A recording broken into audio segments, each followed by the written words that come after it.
नमस्कार, मैं हूं निकिता और आप देख रहे हैं सत्य हिंदी। एक नजर डालते हैं अब तक की सुर्खियों पर। कांग्रेस नेता राहुल गांधी ने लद्दाख में हुई हिंसा और सोनम वांगचुक की गिरफ्तारी पर रविवार को तीखी प्रतिक्रिया दी। उन्होंने आरोप लगाया कि भाजपा और आरएसएस लद्दाख के लोगों, संस्कृति और परंपराओं पर हमला कर रहे हैं। गांधी ने लद्दाख को छठी अनुसूची में शामिल करने की वकालत की। उन्होंने एक्स पर लिखा कि लद्दाखियों ने आवाज उठाई, भाजपा ने जवाब में 4 युवकों की हत्या कर दी और सोनम वांगचुक को जेल में डाल दिया।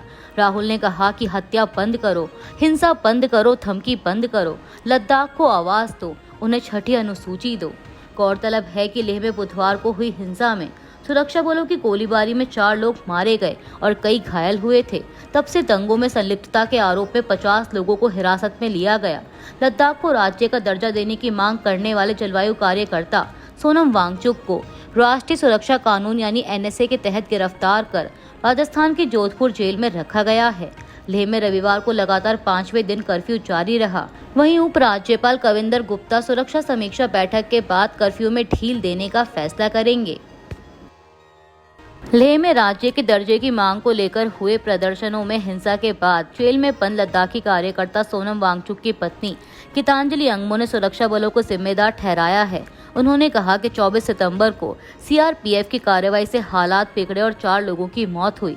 अंगमो ने वांगचुक पर पाकिस्तान से संबंध और धन गबन के आरोपों को खारिज करते हुए बताया कि उनकी पाकिस्तान यात्रा केवल जलवायु सम्मेलन के लिए थी। उन्होंने कहा कि वांगचुक हमेशा गांधीवादी तरीके से विरोध करते रहे हैं और उन पर एनएसए लगाना गलत है। अंगमो ने आरोप लगाया कि शांतिपूर्ण प्रदर्शन पर आंसू गैस और गोली चलाने से युवाओं में गुस्सा भड़का। वित्तीय अनियमितताओं के आरोपों पर उन्होंने कहा कि HIAL ने कोई अवैध फंडिंग नहीं ली और संस्थान छात्रों से शुल्क नहीं लेता। उन्होंने यह भी कहा कि वांगचुक विकास के खिलाफ नहीं बल्कि छठी अनुसूची के तहत स्थानीय लोगों को अधिकार दिलाने की लड़ाई लड़ रहे हैं। भारत और पाकिस्तान के बीच एशिया कप 2025 का फाइनल मुकाबला रविवार को दुबई अंतर्राष्ट्रीय क्रिकेट स्टेडियम में खेला जाएगा। मैच भारतीय समय अनुसार रात 8 बजे शुरू होगा। यह टूर्नामेंट में दोनों टीमों की तीसरी भिड़ंत होगी, जिसमें पिछले 2 मुकाबलों में भारत ने जीत हासिल की थी। कुल मिलाकर भारत ने T20I में पाकिस्तान के खिलाफ 15 में से 11 मुकाबले जीते हैं। एशिया कप T20 फाइनल से पहले पाकिस्तान टीम के कप्तान सलमान अली आगा ने कहा कि मैच के बाद टीमों के बीच हैंडशेक ना होना क्रिकेट के लिए अच्छा संकेत नहीं है। उन्होंने प्रेस कॉन्फ्रेंस में कहा कि वे 2007 से क्रिकेट खेल रहे हैं और आज तक उन्होंने ऐसा कभी नहीं देखा कि 2 टीमों ने हैंडशेक ना किया हो। सलमान अली ने बताया कि उनके पिता भी क्रिकेट के बड़े प्रशंसक हैं और उन्होंने भी कभी ऐसी घटना नहीं सुनी। उन्होंने कहा कि पहले भी भारत पाकिस्तान मैच कठिन हालात में खेले गए, लेकिन तब भी हैंडशेक हुआ था। बता दें कि इससे पहले 14 और 21 सितंबर को हुए मुकाबलों में भारत ने पाकिस्तान को हराया था और मैच के बाद दोनों टीमों ने हैंडशेक नहीं किया था, जो चर्चा का विषय बना। तमिलनाडु के करूर में विजय की पार्टी तमिलगा वेत्री कचकम यानी TVK की रैली में मची भगदड़ ने पूरे राज्य को हिला दिया है।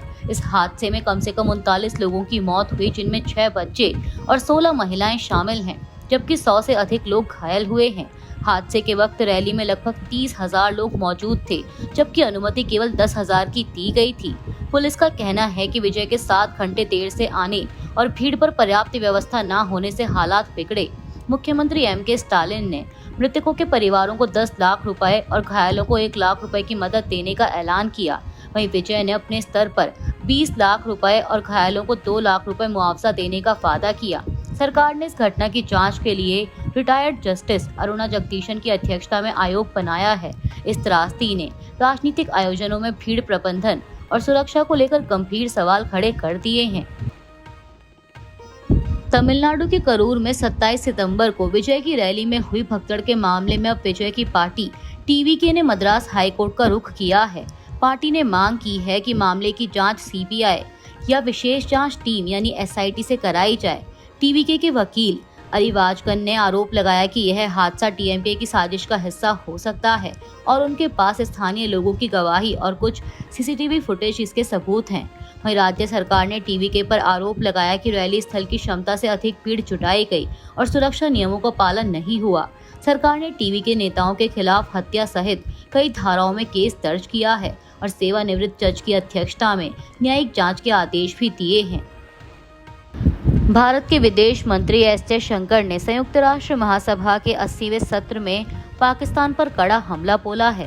बिना नाम लिए उन्होंने पाकिस्तान को वैश्विक आतंकवाद का केंद्र बताया और कहा कि बड़े आतंकी हमलों की जड़ें हमेशा उसी देश से जुड़ी होती हैं। जयशंकर ने अप्रैल 2025 में जम्मू कश्मीर के पहलगाम में हुए आतंकी हमले का जिक्र करते हुए कहा कि भारत अपने नागरिकों की सुरक्षा के लिए आतंकवादियों और उनके समर्थकों के खिलाफ सख्त कार्रवाई करता रहेगा। उन्होंने आतंकवाद को कट्टरता, हिंसा और असहिष्णुता का खतरनाक मेल बताया और इसे वैश्विक शांति के लिए गंभीर खतरा करार दिया। जयशंकर ने अंतर्राष्ट्रीय समुदाय से आतंकवाद के खिलाफ एकजुट होकर वित्त पोषण और प्रचार को रोकने की अपील की। उनका यह बयान भारत की जीरो टॉलरेंस नीति और वैश्विक मंच पर बढ़ती कूटनीतिक ताकत को दर्शाता है। पूर्व क्रिकेटर मिथुन मनहास को बीसीसीआई का नया अध्यक्ष चुना गया है। बीसीसीआई उपाध्यक्ष राजीव शुक्ला ने इसकी जानकारी दी और बताया कि चुनाव अधिकारी ने मनहास को अध्यक्ष घोषित कर दिया। अगस्त 2025 में पूर्व अध्यक्ष रोजर बिन्नी के पद छोड़ने के बाद यह कुर्सी खाली थी और तब से राजीव शुक्ला अंतरिम अध्यक्ष के रूप में कार्यरत थे। मिथुन मनहास पहले अनकैप्ड खिलाड़ी हैं जो बीसीसीआई के शीर्ष पद पर पहुंचे हैं। मनहास जम्मू कश्मीर मूल के हैं, लेकिन घरेलू क्रिकेट दिल्ली के लिए खेलते थे और टीम की कप्तानी भी कर चुके हैं। उन्होंने 157 प्रथम श्रेणी मैचों में 9,714 रन बनाए, 130 लिस्ट ए मैचों में 4,126 रन और 91 टी20 मैचों में 1,170 रन बनाए। आईपीएल में भी मनहास ने Delhi Daredevils, Pune Warriors India और चेन्नई सुपर किंग्स के लिए खेला है। अमेरिकी वाणिज्य सचिव हॉवर्ड लुटनिक ने भारत और ब्राजील जैसे देशों की आलोचना करते हुए कहा है कि उन्हें अपने बाजार खोलकर और अमेरिका को नुकसान पहुंचाने वाली नीतियों को रोककर सही प्रतिक्रिया देनी चाहिए। लुटनिक ने न्यूज नेशन को बताया कि ये देश अमेरिका के प्रति जवाबदेही दिखाएं और व्यापार में सहयोग करें। उन्होंने भारत की व्यापार और ऊर्जा नीतियों की भी आलोचना की और कहा कि रूस से सस्ता कच्चा तेल खरीदना गलत और हास्यास्पद है। लुटनिक ने यह भी कहा कि भारतीय व्यवसाय अंततः प्रधानमंत्री मोदी की सरकार पर दबाव डालेंगे कि अमेरिका के साथ समझौता किया जाए। उन्होंने याद दिलाया कि अमेरिका दुनिया का सबसे बड़ा उपभोक्ता है और देशों को ग्राहक के पास वापस आना पड़ेगा। यह बयान अमेरिका और भारत के बीच बढ़ते व्यापारिक तनाव और टैरिफ विवाद के समय आया है। यूक्रेन में रूस की 12 घंटे से अधिक समय तक चली भीषण हवाई बमबारी में कम से कम 4 लोगों की मौत हो गई और 70 अन्य घायल हुए। यूक्रेन के राष्ट्रपति व्लादिमीर जेलेंस्की ने बताया कि सभी मौतें राजधानी कीव में हुई, जिसमें 12 साल की एक बच्ची भी शामिल है। हमले में सबसे अधिक नुकसान कीव में हुआ। रूसी वायुसेना ने दावा किया कि उसने यूक्रेन के 7 क्षेत्रों की ओर करीब 600 ड्रोन और कई दर्जन मिसाइलें दागी। रूस ने बताया कि इसका लक्ष्य यूक्रेन की सेना को मदद देने वाली सैन्य और औद्योगिक जगहें थीं।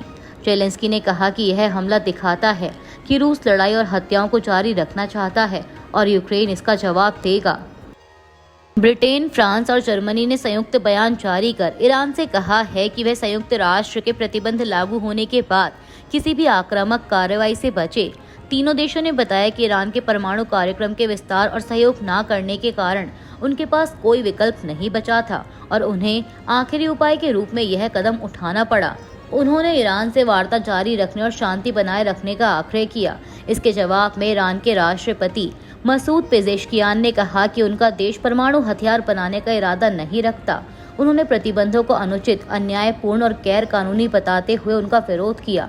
इस स्थिति से अंतर्राष्ट्रीय स्तर पर तनाव बढ़ गया है और क्षेत्रीय सुरक्षा पर असर पड़ने की आशंका जताई जा रही है।